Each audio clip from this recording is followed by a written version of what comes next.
नमस्कार. गुंजन रेसिपी मराठीमध्ये तुमचे खूप खूप स्वागत आहे.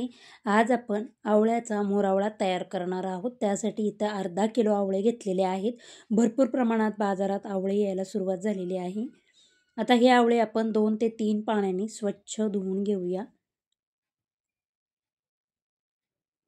आवळे मी 2 ते 3 पाण्याने स्वच्छ धुतल्यानंतर चाळणीत काढून घेणार आहे.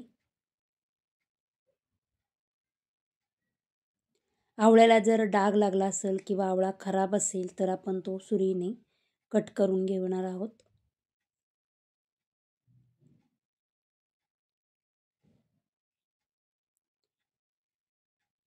आता गॅसवर एक स्टीमरमध्ये पाणी गरम करायला ठेवलेलं आहे. त्याच्यावर आपण ही आवळ्याची चाळण ठेवून एक 10 मिनटं आपण ही आवळी वाफवून घेणार आहोत.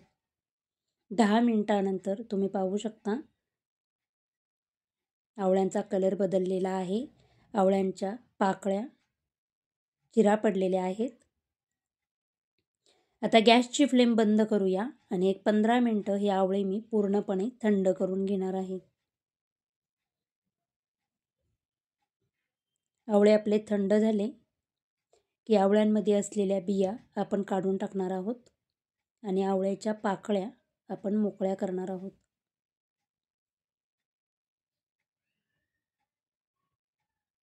एका आवळ्याच्या 6 पाकळ्या पडतात आहेत.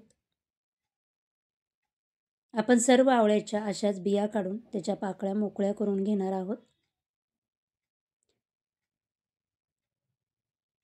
आवळ्यामध्ये विटॅमिन सी, अँटीऑक्सिडंट, फायबर, पचनक्रिया सुधारवणे किंवा केसांसाठी आवश्यक ते गुणधर्म असतात. त्याच्यामुळे आवळ्याचे सेवन करणे आवश्यक आहे.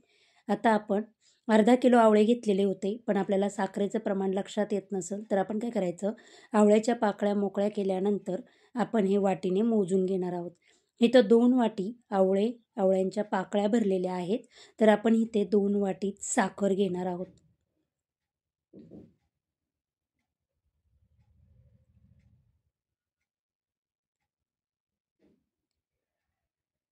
आवळ्यामध्ये साखर टाकल्यानंतर मी ह्याच्यामध्ये 2 विलायची ठेचून घेतलेल्या आहेत आणि 3 ते 4 लवंग. आता आपण हे सर्व एकत्र मिक्स करून घेऊया. आवळा थोडा हा तुरट असतो, त्याच्यामुळे आपण बरोबरीने साखर घातलेली आहे.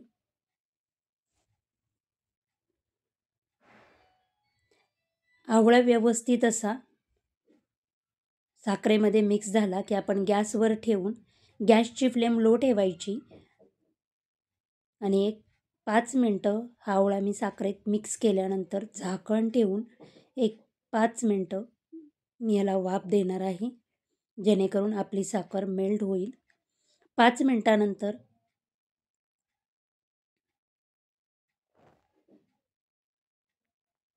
तुम्ही बघू शकता पूर्णपणे साखर मेल्ट झालेली नाही आहे. आपण आता पुन्हा एकदा आवळे हलवून घेऊया आणि पुन्हा एकदा मी 5 मिनटासाठी झाकण ठेवून घेणार आहे. आपली साखर पूर्णपणे मेल्ट झालेली आहे. आता ह्या साखरेच्या पाण्यातच आपण ही आवळे शिजवून घेणार आहोत. मध्ये आधी 2 मिनिटांनी किंवा 5 मिनिटांनी आवळे आपण सतत हलवत राहायचे, जेणेकरून एकसारखे आपले आवळे शिजले जातात. एक 10 मिनटं मी आवळा शिजवून घेतलेला आहे. थोडा आपला पाक घट्टसर झाला की आपण गॅसची फ्लेम बंद करणार आहोत.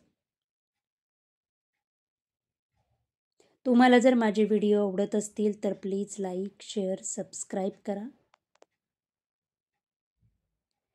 हळूहळू आपल्या आवळ्यांचा कलर बदललेला आहे, गोल्डन कलर यायला सुरुवात झालेला आहे. आता आपण गॅसची फ्लेम बंद करूया. आपला आवळ्याचा मोरावळा तयार.